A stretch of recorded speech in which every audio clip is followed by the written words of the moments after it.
Mes salutations distinguées à tous. J'espère que vous êtes bien portants partout où vous suivez cette vidéo. Je viens par cette deuxième série de vidéos parler encore de la pornographie. J'ai parlé de la pornographie de manière générale dans la première vidéo où nous avons parlé de certaines généralités ayant trait à la pornographie. Par la grâce de Dieu, si Dieu nous fait grâce, nous allons parler des séries de vidéos ayant trait à la pornographie de manière particulière. Aujourd'hui, j'aimerais parler d'un sujet qui est la pornographie et les principes de la loi que nous connaissons, la sémence et la récolte. Aujourd'hui, je parlerai de la pornographie et la loi de la sémence et de la récolte.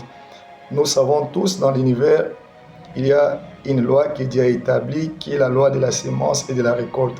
Ce que nous sémons d'une manière ou d'une autre, nous allons les récolter. Ce que nous sémons dans ce monde, personne ne peut échapper. D'une manière ou d'une autre, nous allons les récolter. Que ce soit dans ce monde ou que ce soit dans les siècles à venir. La pornographie aussi n'échappe pas à la loi de la sémence et de la récolte. Ce que nous consommons d'une manière ou d'une autre, nous allons les produire.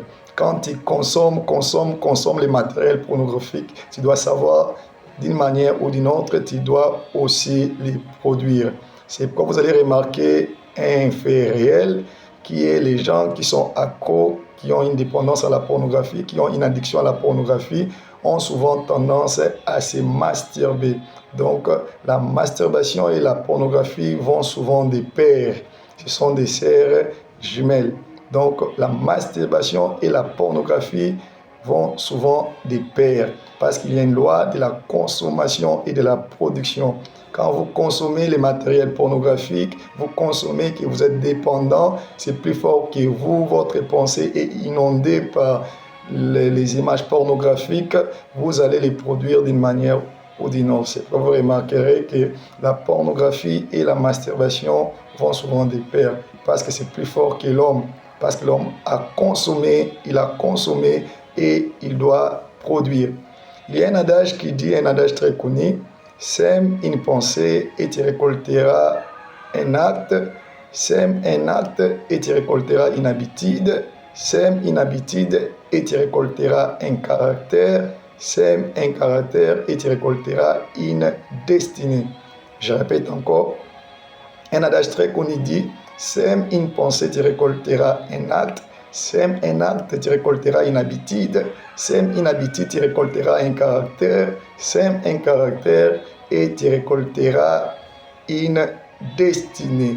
Quand tu consommes la pornographie, les images pornographiques, tu vas les produire d'une manière ou d'une autre. C'est pourquoi j'ai dit la pornographie n'échappe pas à la loi de la sémence et de la récolte. La pornographie n'échappe pas à la loi de la sémence et de la récolte. Nous avons eu à définir dans notre première vidéo c'est quoi la pornographie. On a parlé du mot porno qui vient du grec porneio qui signifie prostituée. Et nous avons vu aussi le mot impudicité qui vient du mot grec aussi porneio qui signifie prostituée. Donc la pornographie et l'impudicité ont la même origine grecque qui est prostituée.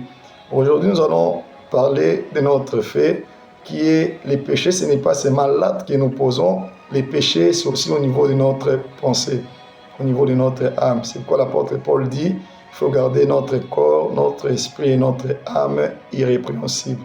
Quand tu consommes la pornographie, tu suis tes pensées, tu suis ton âme, parce que tes pensées sont souillées.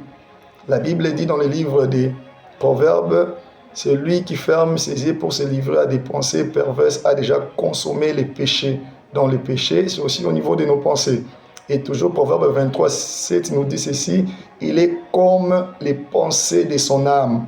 Voilà, il est comme les pensées de son âme. Si tu consommes la pornographie, tu es dépendant, tu seras comme les pensées de ton âme. C'est pourquoi l'iniquité ne peut jamais engendrer quelque chose de bon. Les gens qui prennent la pornographie comme étant une source d'inspiration pour des couples, les gens qui prennent la pornographie comme étant une source d'inspiration, d'intimité sexuelle, l'iniquité ne peut jamais engendrer quelque chose de bon. La Bible dit ce qui est né de la chair est chair. L'iniquité ne peut qu'engendrer l'iniquité. L'iniquité n'engendrera jamais quelque chose de bon. La pornographie ne peut pas être une source d'inspiration pour ce qui est bon. Donc, quelqu'un qui se livre à la pornographie, ses pensées sont souillées. Quand tu consommes, tu suis tes pensées, ton âme est souillée. Parce que les péchés, ce n'est pas seulement l'acte que nous posons, les péchés, c'est aussi au niveau de notre pensée. Ce n'est pas seulement l'acte, c'est au niveau de notre pensée. Et c'est quoi tu remarqueras quand tu as souvent tendance à regarder les films pornographiques, quand tu te livres souvent à la pornographie, quand tu vas dormir, tu auras des songes où tu verras toujours un homme et une femme. Tu verras des hommes et des femmes faire des rapports sexuels parce que tes pensées sont souillées. La pornographie inonde tes pensées et tu auras des songes similaires où tu verras souvent des hommes et des femmes faire des rapports sexuels. J'aimerais te dire, comme je l'ai dit dans la première vidéo, il y a un homme. La bonne nouvelle, c'est quoi? Il y a quelqu'un qui délivre du péché de la pornographie. La bonne nouvelle, c'est quoi? Il y a quelqu'un qui est mort à la croix pour toi et pour moi et qui nous donne la force. Quelqu'un qui est prêt à aider, quelqu'un qui étend sa main. La Bible dit, il étend sa main sur toute la terre pour soutenir ceux dont le cœur est tout entier en lui. La pornographie est un péché. Humilie-toi devant Jésus. Jésus délivre de la pornographie. Jésus libère de la pornographie. Jésus libère de la pornographie. Humilie-toi devant Jésus. Jésus libère de la pornographie. Il y a quelqu'un qui a la force. Quelqu'un qui peut te donner cette force, quelqu'un qui peut te délivrer de la pornographie. Je viens te présenter cet homme. Je viens te présenter Jésus-Christ de Nazareth. Je viens te présenter cet homme qui est mort à la croix pour toi, pour te sauver. C'est Jésus. Il ne vient pas pour te juger, mais il vient pour te relever. J'ai dit à quelqu'un qui écoute cette vidéo, Jésus ne vient pas pour te juger, il vient pour te relever. Humilie-toi, plaire. Réponds-toi. Il y a quelqu'un qui est prêt à aider, quelqu'un qui souffre dans le silence. Il y a quelqu'un qui est prêt à aider, quelqu'un qui est dépendant de la pornographie, accro de la pornographie. Je viens te présenter cet homme, il s'appelle Jésus. Je viens te présenter cet homme, il s'appelle Jésus. C'est encore possible de sortir de cette vie. Quelle que soit la durée, quel que soit le nombre d'années, Jésus n'a pas changé. Il est le même. Il continue de délivrer. Il continue de libérer. Il continue de délivrer. Jean-Baptiste dit, quand Jésus était en train de venir, il présenta Jésus au peuple juif, il présenta Jésus au monde comme étant l'agneau de Dieu qui enlève les péchés. Alléluia. Jésus est l'agneau de Dieu qui libère de la vie de la pornographie. Jésus est l'agneau de Dieu qui libère de la pornographie. Jésus libère de la pornographie. C'est encore possible. Relève-toi, plaire, demande à Jésus de venir à ton secours. C'est encore possible de quitter cette vie de la pornographie. C'est encore possible, car il est écrit, ce qui est impossible à l'homme est possible à Dieu. C'est encore possible, toi qui m'écoutes, de quitter cette vie. Jésus veut te délivrer. Je te présente, c'est Jésus qui délivre. Il est le même, il est capable de te délivrer de la pornographie. Humilie-toi devant lui. Humilie-toi devant lui. Et Jésus-Christ te délivrera de la pornographie. La pornographie, c'est possible.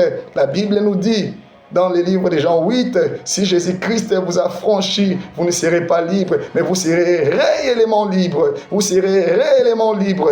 J'attends quelqu'un qui pleure pour son péché. J'attends quelqu'un qui s'humilie devant Dieu. Et Jésus va te relever. Il veut te libérer de la pornographie. Il veut te libérer de la pornographie. J'attends quelqu'un dire Amen. Il veut te libérer de la pornographie. J'attends quelqu'un dire Amen. Il veut te libérer de la pornographie. C'est encore possible. Ce n'est pas pour rien qu'il est mort à la croix. Humilie-toi devant lui et il te délivrera de la pornographie. Que le Seigneur vous bénisse. Que sa grâce ainsi que sa paix soient avec vous. Amen.